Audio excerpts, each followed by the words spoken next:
வணக்க மக்களே, உங்களுடைய உடல்ல ரத்தம் ரொம்பவே கம்மியாக இருக்கு அப்படின்னா ஹீமோகுளோபினுடைய அளவை அதிகரிக்க இந்த 10 சூப்பர் ஃபுட்ஸை நீங்க எடுத்துக்கலாம். உங்களுடைய உடல்ல ரத்தத்தோட எண்ணிக்கை அதிகமாகும். உங்களுடைய உடல்ல ஹீமோகுளோபினுடைய அளவு அதிகரிக்கும். உங்களுக்கு ஹீமோகுளோபின் அளவு குறைவாக இருக்கு அப்படின்னா ரத்தத்துல ரெட் பிளட் செல்ஸ் ரத்த சிவப்பணுக்களுடைய எண்ணிக்கை குறைவாக இருக்கு அப்படின்றது அர்த்தம்.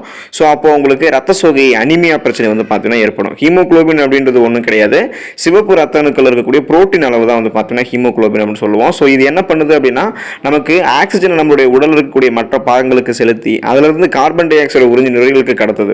அப்படி உங்களுக்கு ஹீமோகுளோபினுடைய அளவு குறைவாக இருக்கு அப்படின்னா இந்த சூப்பர் ஃபுட்ஸ் எல்லாம் நீங்க எடுத்துக்கும் போது அந்த ஹீமோகுளோபினுடைய பிரச்சனை உங்களுக்கு சரியாகும். ஸோ உங்களுக்கு இரும்பு சத்து கிடைக்கிறதால ரெட் பிளட் செல்ஸ் எண்ணிக்கை அதிகரிக்கும். ரத்த சோகை போன்ற பிரச்சனைகள் இருந்து நீங்க விடுபடலாம். ரத்தம் சார்ந்த அனைத்து வகையான பிரச்சனைகள் இருந்துமே நீங்க குணமடையலாம். வாங்க அந்த ஹீமோகுளோபின் ஃபுட்ஸ் எல்லாம் என்னென்ன அப்படின்றத பத்தி தெரிஞ்சுக்குவோம். அதை பத்தி பார்க்கறதுக்கு முன்னாடி இந்த வீடியோக்கு லைக் கொடுத்துட்டு இந்த தகவலை உங்களுக்கு தெரிஞ்சவங்களுக்கும் ஷேர் பண்ணுங்க. இது அவங்களுக்கும் பயனுள்ளதாக இருக்கக்கூடிய ஒரு ஆரோக்கிய பதிவு தான். இது போன்ற அப்டேட்ஸ்களுக்கு நீங்க இன்னும் நம்மளுடைய ஹெல்த் நியூஸ் தமிழ் சேனலை சப்ஸ்கிரைப் பண்ணாம இருக்கீங்க அப்படின்னா உடனே சப்ஸ்கிரைப் பண்ணி வச்சுக்கோங்க. பக்கத்தில் இருக்கக்கூடிய பெல் பட்டனை கிளிக் பண்ணி ஆல் அப்படின்ற ஆப்ஷன் மறக்காம செட் பண்ணி வச்சுக்கிட்டீங்க அப்படின்னா நான் போடக்கூடிய எல்லா அப்டேட்ஸும் உங்களுக்கு நோட்டிஃபிகேஷன் அடிக்கடி வந்து சேரும். சரி வாங்க மக்களே, இப்போ வீடியோக்குள்ள போயிடலாம். பசலைக்கீரையை நீங்க உங்களுடைய உடல்ல ரத்தத்தை அதிகரிக்க எடுத்துக்கலாம். இதுல இரும்பு சத்து நிறைவாக இருக்குதுங்க மக்களே பசலைக்கீரையில. அதோடு ஃபோலின் இருக்கிறதால ரத்த செல்களினுடைய உற்பத்தியை அதிகரிக்க உதவிகரமாக இருக்கு. குறிப்பாக ரெட் பிளட் செல்ஸ் எண்ணிக்கை அதிகரித்து ஹீமோகுளோபினுடைய அளவு அதிகரிக்கிறதுக்கு பசலைக்கீரை உதவிகரமாக இருக்கும். பீட்ரூட்டை நீங்க ரத்தம் அதிகரிக்கிறதுக்கு எடுத்துக்கலாம். பீட்ரூட்ல இரும்பு சத்து, ஃபோலேட் மற்றும் ஆன்டி ஆக்சிடென்ட்கள் இருக்கிறதால ரத்த ஓட்டத்தை மேம்படுத்தி ஹீமோகுளோபினுடைய அளவை அதிகரிக்க செய்கிறது. அதுக்காக நீங்க பார்த்தீங்கன்னா பீட்ரூட்டை எடுத்துக்கலாம். பருப்பு வகைகளை நீங்க உங்களுடைய உடல்ல ரத்தத்தை அதிகரிக்க எடுத்துக்கலாம். இரும்பு சத்து நிறைந்திருக்கக்கூடிய பருப்பு வகைகள் ஆரோக்கியமான ஹீமோகுளோபினுடைய உற்பத்தியை அதிகரிக்க உதவிகரமாக இருக்கு. ஸோ அந்த வகையில் இரும்பு சத்து இருக்கக்கூடிய நீங்க இந்த பருப்பு வகைகள் எடுத்துக்கும் போது ஹீமோகுளோபினுடைய அளவு உங்களுடைய ரத்தத்தில் அதிகரிக்க ஆரம்பிக்கிறதால அனிமியா அந்த ரத்த சோகைன்னு சொல்லக்கூடிய அந்த பிரச்சனை உங்களுக்கு பார்த்தீங்கன்னா குணமடைஞ்சிடும். அதை நீங்க குறைச்சிக்கலாம், வராமலும் தடுத்துக்கலாம். மாதுளம் பழத்தை நீங்க ரத்தத்தை அதிகரிக்கிறதுக்கு எடுத்துக்கலாம். மாதுளையில இரும்பு சத்து மற்றும் விட்டமின் சி நிறைவாக இருக்கிறதால இது இரும்பு சத்தை துரிதமாக உறிஞ்சுகிறது. அதாவது துரிதமாக அப்படின்னா ரொம்பவே ஃபாஸ்டாக உறிஞ்சி ஹீமோகுளோபினுடைய அளவை அதிகரிக்க செய்யுது. உங்களுடைய உடல்ல ரத்தம் உடனடியாக அதிகரிக்கணும் அப்படின்னா நீங்க இந்த மாதுளம் பழத்தை எடுத்துக்கும் போது ஹீமோகுளோபினுடைய அளவை அதை அதிகரிக்க செஞ்சிடும். ஆப்பிள் பழத்தை நீங்க ரத்தம் அதிகரிக்க எடுத்துக்கலாம். ஆப்பிள் இரும்பு சத்து மற்றும் விட்டமின் சி அப்படின்னு சொல்லக்கூடிய உயிர் சத்து நிறைந்திருக்கக்கூடிய பழம்.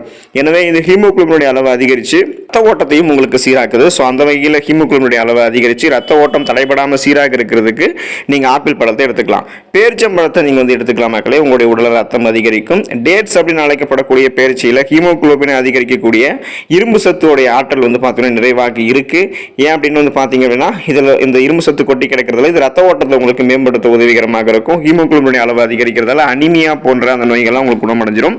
ஃப்ரக்கோலியை நீங்கள் ரத்தம் அதிகரிக்கிறதுக்கு எடுத்துக்கலாம். ஃப்ரக்கோலி இரும்பு சத்து மற்றும் விட்டமின் சி அப்புறம் ஃபோலேட் நிறைந்திருக்கக்கூடிய ஒரு பூ அப்படின்றதால ஹீமோகுளோபினுடைய உற்பத்திக்கு இந்த ஃப்ரக்கோலி ரொம்பவே உதவிகரமாக இருக்கு. அதோட இரும்பு சத்தை உறிஞ்சுவதையும் மேம்படுத்துது. ஸோ இரும்பு சத்து உறிஞ்சுறதால உங்களுக்கு ஹீமோகுளோபினுடைய அளவை அதிகரிக்க செய்து. தர்பூசணி பழத்தை நீங்க ரத்தம் அதிகரிக்கிறதுக்கு எடுத்துக்கலாம் மக்களே. தர்பூசணி உடலினுடைய நீர் சத்து பற்றாக்குறையை போக்குது. 90% நீர் சத்து நிறைந்திருக்கக்கூடிய பழம் தர்பூசணி பழம். உங்களுடைய அந்த நீர் சத்து பற்றாக்குறையை போக்குவதை விடவும் உடலுக்கு தேவையான இரும்பு சத்தையும் இது கூடுதலாகவே உங்களுக்கு வருது. இதனால ரத்த ஓட்டம் உங்களுக்கு பார்த்தீங்கன்னா மேம்படும். தடையில்லாம ரத்த ஓட்டம் இருக்கும். ஸோ அந்த வகையில் ஹீமோகுளோபின் அளவை அதிகரிக்க ரத்தத்தோடைய அளவை அதிகரிக்கிறதுக்கு நீங்க தர்பூசணி பழத்தை எடுத்துக்கலாம். பாதாமை நீங்க பார்த்தீங்கன்னா நட்ஸ் வகைகள் எடுத்துக்கலாம். ஸோ நட்ஸ் வகைகளில் பாதாமுக்கு எப்போதுமே நீங்க தனி இடம் கொடுக்கறதுக்கு அதில் கொட்டி கிடக்கக்கூடிய நன்மைகளுக்காக தான்.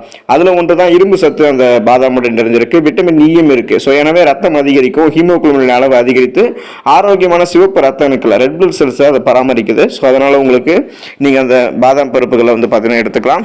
பீன்ஸ் மற்றும் கொட்டை வகைகளை ரத்தத்தை அதிகரிக்க நீங்க எடுத்துக்கலாம். வெள்ளை பட்டாணி, பச்சை பட்டாணி, பீன்ஸ் வகைகள் போன்றவை இரும்பு சத்துக்கு பெயர் போனது. அதோடு இந்த இதில் இருக்கக்கூடிய ஃபோலேட் மற்றும் புரோட்டீன் இதெல்லாமே நிறைவாக அதில் இருக்கிறதால ஹீமோகுளோபினுடைய அளவை இது அதிகரிக்க உதவிகரமாக இருக்கு. உங்களுடைய உடல்ல ரத்தம் ரொம்பவே கம்மியாக இருக்கு, ஹீமோகுளோபின் உங்களுக்கு அடர்த்தியாக இல்லை, அந்த ஹீமோகுளோபின் புரதம் பார்த்தீங்கன்னா உங்களுக்கு இல்லை அப்படின்னு நினைக்கும் போது கண்டிப்பாக நீங்க இந்த உணவுகளை தொடர்ந்து அன்றாடம் நீங்க சாப்பிடக்கூடிய உணவுகளோட சேர்த்து எடுத்துக்கிட்டீங்க அப்படின்னா உங்களுடைய உடல்ல ரத்தம் அதிகரிக்க ஆரம்பிக்கும். ஹீமோகுளோபினுடைய அளவு அதிகரிக்க ஆரம்பிக்கும். இதன் மூலமாக அனிமியான்னு சொல்லக்கூடிய அந்த ரத்த சோகை நோயை நீங்க குறைச்சிக்கலாம், வராமலும் நீங்க தடுத்துக்கலாம். ஆரோக்கியமாக இருங்க. நன்றி மக்களே.